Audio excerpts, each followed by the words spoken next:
बहन है उसकी। और मैंने कुछ नहीं कहा है मियाँ, वो तो मैं कुदसिया के घर में हाफिज जी की लड़की का जिक्र कर रही थी कि तुम्हारी मैं हाफिज जी की लड़की से शादी करवा दूंगी। दोनों तुम्हारे बारे में पूछने लगे। मैंने सारी बिपता कह सुनाई। मोहसिन तुम्हें पहचान गए। उन्होंने तो बताया कि तुम उनके ऑफिस में काम करते हो। फिर उन्होंने मुझसे कहा कि तुम्हारी शादी शीमा से करवा दो। ऐ मनिया, खुश नसीब हो तुम, तुम्हारी झोली में बर आके गिरा है। देखिए पप्पू, ऐसा नहीं हो सकता है, आपने गलत समझा है। वो अपनी जवान बेटी की शादी मुझसे क्यों करेंगे? अरे मियाँ, मजबूरी इंसान से सब कुछ करवा देती है, वो भी जो वो नहीं करना चाहता। बात दरअसल ये है कि शीमा तलाक याफ्ता है और एक बच्चे की माँ है। अब कमाना तो नहीं जुड़ने से रहा। अब कैसी बात कर रही हैं पप्पू, आजकल कोई ऐसा नहीं सोचता है। अब ऐसा कोई मसला नहीं रहे। अच्छा तुम्हें क्या, तुम इन चक्करों में मत पड़ो। अमन मियाँ, तुम्हें तो तलाक याफ्ता होने और बच्चे की माँ होने पे एतराज़ नहीं है ना? पप्पू वो कोई एतराज की बात नहीं है, लेकिन बस तो बात खत्म। उन्होंने कहा है कि बाकायदा तौर से रिश्ता दे दें और तुमसे भी बात करने को कह रहे थे। मैं मोहसिन का सामना कैसे करूं? मुझे तो यकीन नहीं आ रहा है कि देख ले मामा, ऐसा ना हो कि हम फिर से कोई गलती कर रहे हों। इसके सिवा कोई चारा भी नहीं है। अब तुम देखो कि ये मुनव्वर कैसे है। मामा वो तो बहुत ही सीधे साधे आदमी।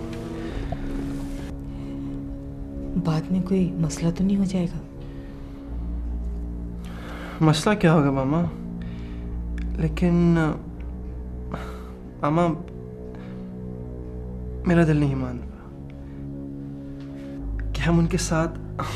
देखो मोहसिन, आदमी सबसे पहले अपने घर में चिराग जलाता है और हमारे सामने तो हमारी बेटी का मसला है।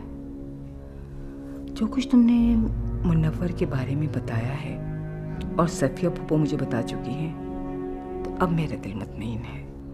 जो कुछ हम चाहते हैं उसमें इससे बेहतर रिश्ता कोई नहीं। अल्लाह अल्लाह करके तो बात शीमा के दिमाग में आई है, तो बेटा अब देर मत करो।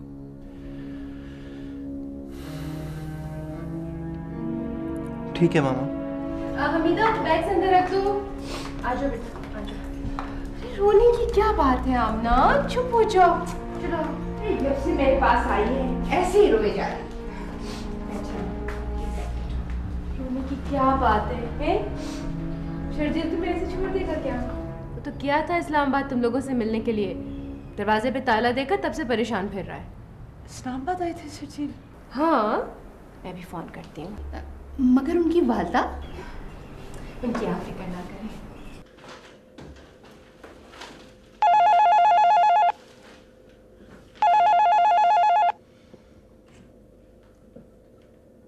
जी दे। जी खाला। क्या? हमने आ गए? कहाँ है? बस बस खाला, मैं बस अभी पहुंच रहा हूँ।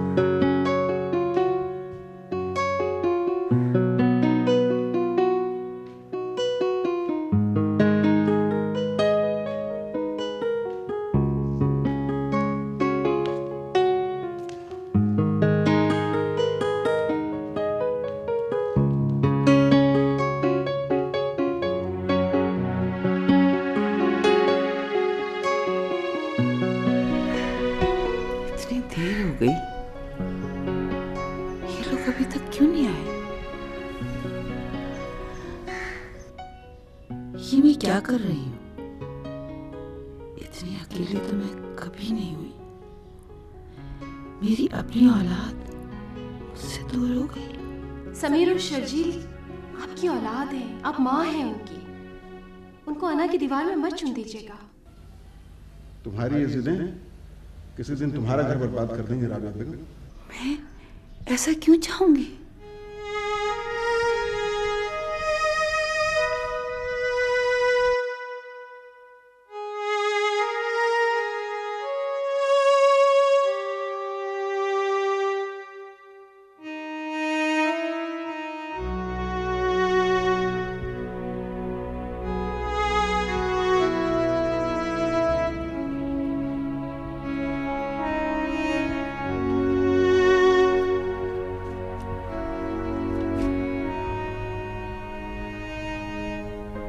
मैं ऐसा तो नहीं चाहती थी। क्या हो गया है मुझे? मैं शर्जील को कहूंगी कि आमना को वापस ले आए, सब ठीक हो जाएगा।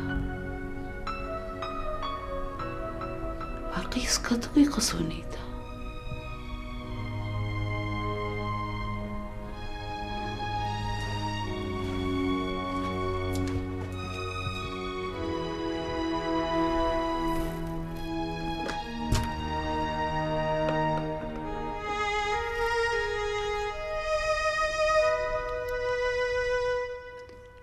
हयात, ये शर्जील से बात कराएं? नहीं आंटी, अम्मा ऐसी नहीं है, समीर की वजह से ऐसी नहीं है।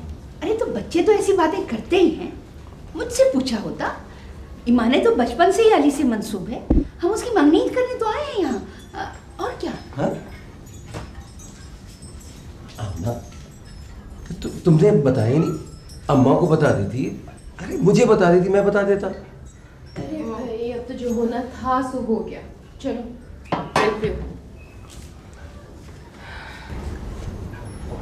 सॉरी आमना, अम्मा की तरफ से मैं माफी मांग लेता हूँ।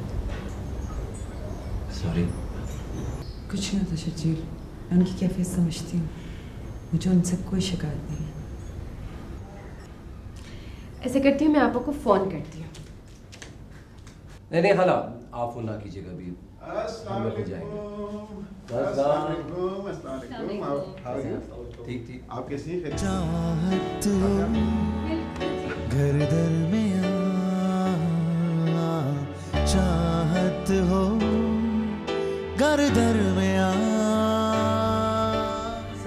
चाहत जीती रहो बेटा। तुम रो रही हो? औरतें तो बहुत बहादुर होती हैं। जीते रहो बेटा, जीते रहो, जीते रहो। औरतें बहादुर तो होती हैं, लेकिन मर्द चालाकी से बातें करके और ज्यादा बहादुर बना देते हैं। जिंदगी के साहिल पर रेत के घरों दे हैं। जिंदगी के साहिल पर रेत के घरों दे हैं।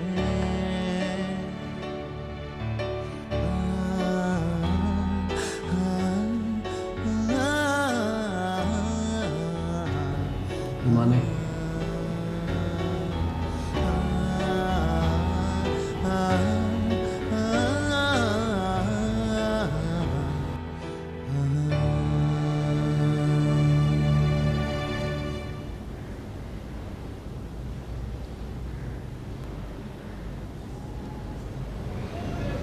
कैसे हो?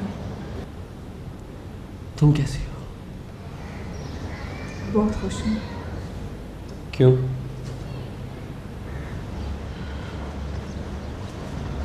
इसलिए कि मेरी बहन का घर मेरी वजह से बर्बाद होने से बच गया है। तो तुम्हारा घर?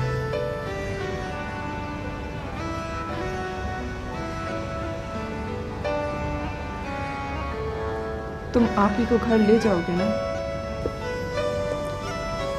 हाँ, उन्हीं की खातिर तो ये सौदा किया है।